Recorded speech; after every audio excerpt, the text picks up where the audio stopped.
Ibrahim Yanzambe na nyonso ma Charlotte Pigeon vers kaka ndenge boyebisaki biso to rendre hommage na baoye donc tolela na bango tu elongo oyo baza bazalaka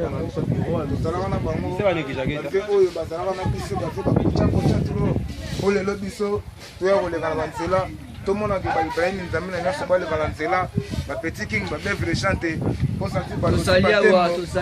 nakonda donc ba Tiflam bango to baleka na kati ya mulongo donc ça la koti déjà ba koti la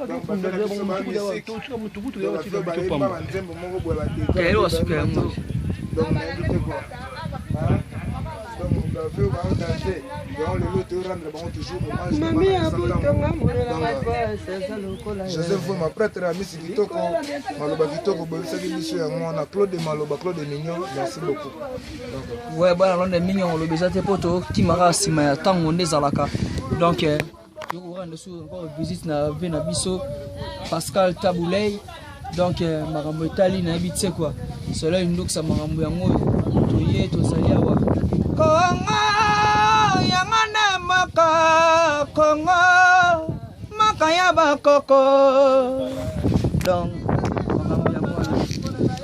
ouais bon on a gardé ka ko rendre hommage na papa to Taboulay Rochero moto asamba minene ko na mboka masimaka mboka quoi donc ayebaki makamba miziki quoi donc papa na to Taboulay to ki pa Kester tala ki vient sauver